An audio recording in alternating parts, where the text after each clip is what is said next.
Depuis bien 6 mois, je vivais avec une paire d'écouteurs qui ne fonctionnait plus qu'à moitié. Le haut-parleur gauche avait lâché 4 mois auparavant et ça devenait réellement gênant, de plus que je suis un grand consommateur d'ASMR. Je vous laisse imaginer la suite. Voyant Noël arriver, je me dis que ça serait l'opportunité de demander à ce qu'on m'offre une nouvelle paire d'écouteurs.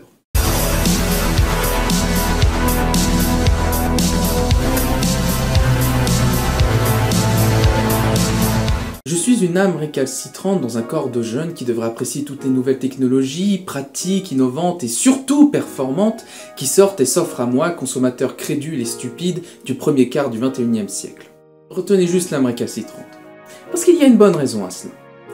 Toutes les technologies qui sortent récemment sont plus contraignantes qu'innovantes, pratiques et performantes. Regardez les cartes graphiques avec du ray tracing, le coût énergétique, économique, écologique que ça demande, sans parler des systèmes d'exploitation qui vous demandent d'améliorer vos composants à tout prix pour pouvoir profiter de ces dernières versions, enfin. Mais bon, le sujet de cette vidéo n'est pas là. Ce dont vous voulez entendre parler, c'est de ces écouteurs Bluetooth sans fil. Quand je vous disais que je suis récalcitrant, les écouteurs sont un bon exemple. L'autre paire qui a en partie rendu l'âme, elle était avec fil. Et toutes les autres que j'ai pu avoir, aussi loin que j'en ai disposé depuis les MP3, étaient avec fil. Je trouve que même en 2022, c'est une erreur que de passer un système sonore sans fil, d'autant plus en Bluetooth. Tous ceux qui ont ou ont pu en avoir ont tous expérimenté le même problème. Les systèmes audio s'épuisaient de manière drastique dans le temps. Que ça soit la batterie qui ne courait plus qu'un tiers de son autonomie originelle, ou encore l'égaliseur sonore lui-même qui ne devenait plus qu'un courant d'air passant dans l'encadrement d'une porte. Et bon, en ces temps perturbés, trouver une paire d'écouteurs filaires, c'est plus possible.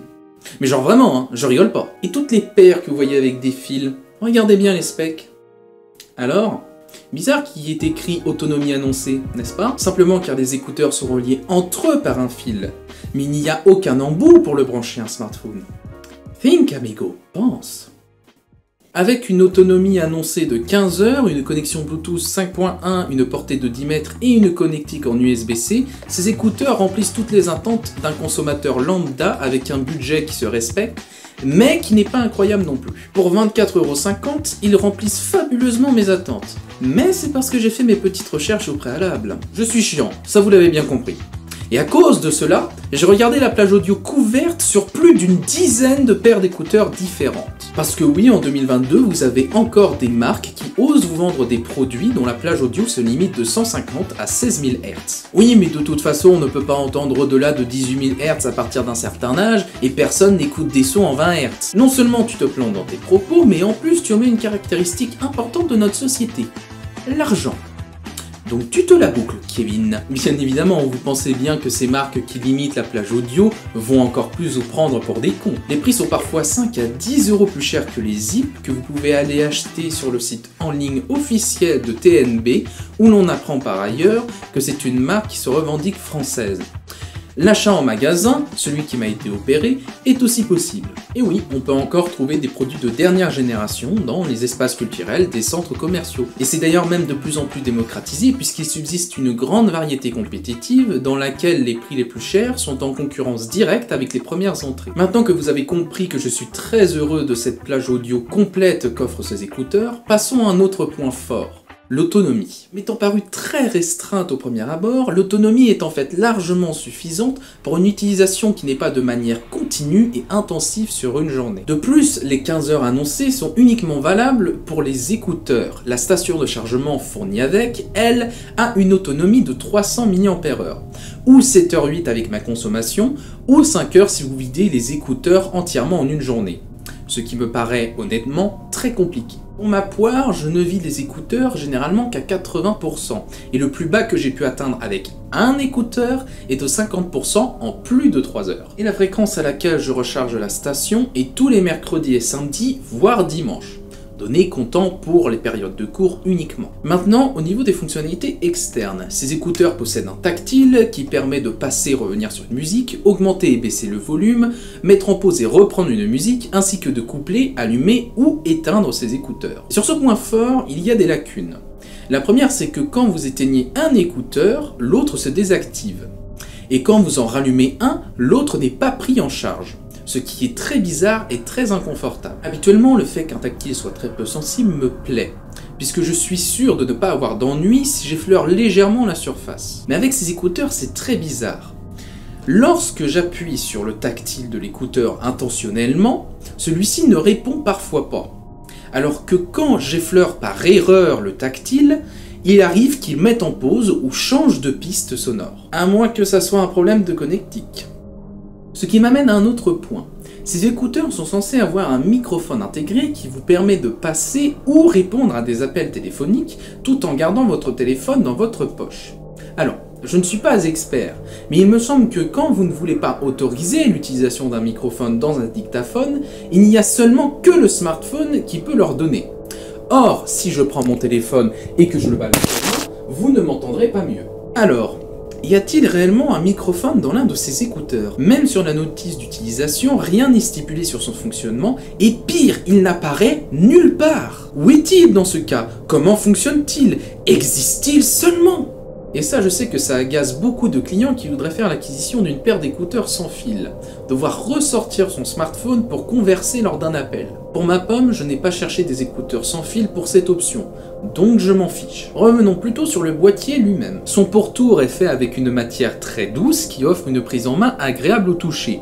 Contrairement à beaucoup d'autres modèles, le couvercle s'ouvre en latéral gauche, ce qui n'est pas pour me déplaire, puisque je trouve ça plus pratique qu'une ouverture en arrière. La finition est à l'attente du prix de l'achat, néanmoins je note qu'en l'ayant fait tomber une seule fois, le boîtier a commencé à avoir quelques imperfections naissantes, notamment sur l'entrée USB-C qui n'est plus aussi bien calée dans son emplacement qu'à l'achat. Les lumières en LED vous informent du niveau de batterie qui vous reste dans la boîte. Et non, quand on arrive au rouge, le boîtier n'est pas vide, ce qui est au fond contre-intuitif. Vous avez entendu que j'ai tiqué en parlant des LED, pas du tout préparé en script. Simplement car la puissance de celle-ci est si élevée que je peux littéralement me déplacer la nuit avec le boîtier pour aller me chercher un casse-croûte ou aller aux toilettes. Et le pire, c'est qu'il y a la même LED sur le bord des écouteurs, ce qui est très désagréable quand vous les utilisez de nuit et que vous dormez dans des dortoirs communs. Alors oui, je comprends que c'est pour vous informer si les écouteurs sont allumés et s'ils ont fini de recharger dans le boîtier. Mais pourquoi mettre des LED aussi fortes alors? Depuis le début, je passe comme un connard sur la technologie de branchement qui est en USB-C.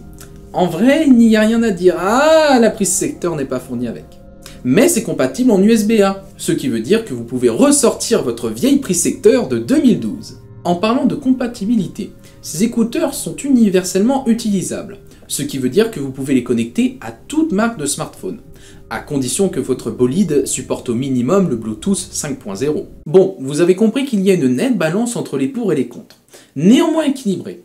Et pour bien rajouter du poids dans les contres, je vais vous parler de deux inconvénients qui m'ont marqué, puisqu'ils sont très récurrents, voire même normaux aux yeux du fabricant. Le premier de ces deux-là, c'est l'équilibre et la stabilité des écouteurs. Quand vous n'avez pas connecté vos écouteurs depuis longtemps à votre smartphone, genre 1 à 2 semaines, au petit bonheur la chance qu'ils se reconnectent tous les deux ensemble du premier coup. Puis il y a un autre problème.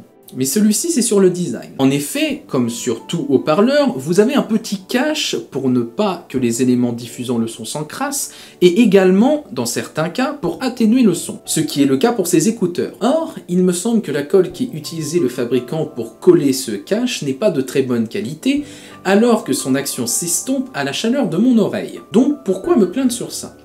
Comme je vous l'ai dit, ce cache permet d'atténuer le son de manière naturelle. Petite devinette. Que se passe-t-il alors si je retire ce petit cache? Le centre sonore, quand vous portez les deux, devient décalé vers la gauche ou vers la droite en fonction du cache décollé. Alors, en effet, pour y remédier, il vous suffit de remettre le cache en place. J'y arrive pas. Ah, c'est bon. Mais cela reste que ça ne devrait pas être au consommateur de se soucier du centre sonore à un tel prix. Enfin bref, je ne devrais pas m'énerver sur ce défaut double qui n'est rien face à celui qui va arriver. Celui-là, c'est le boss final du produit. C'est le truc qui va vous tiquer si vous êtes vraiment minutieux sur la latence. Le décalage d'1 seconde qui existe entre l'image que vous voyez défiler et la réception du son dans les écouteurs. Et en tant qu'auditeur d'ASMR, ah, ça m'énerve! Pardon, je crois que c'est vraiment ce qui me gêne le plus parmi tous les défauts que j'ai pu lister. Ne quasiment pas avoir de décalage son-image quand tu vends un produit dont le but est l'audio. C'est le minimum syndical! Là, il y a vraiment quasiment 1 seconde de décalage, c'est grave! Finalement, est-ce que les écouteurs filaires sont voués à disparaître? Est-ce que cette paire d'écouteurs Bluetooth vaut son prix? Et surtout, va-t-elle tenir son endurance dans le temps? Clairement, les écouteurs filaires prennent un gros coup sur les avancées technologiques qui ont été faites avec la connectivité Bluetooth pour le son. Mais encore en 2022, proposer des produits qui ne couvrent pas la plage sonore complète, ou bien encore qui ont un décalage son-image conséquent, à des prix si élevés. Clairement, les systèmes audiophilaires ont encore de belles années devant eux, d'autant plus que les écouteurs sans fil sont réputés pour s'épuiser très rapidement dans le temps. À voir donc avec ceci.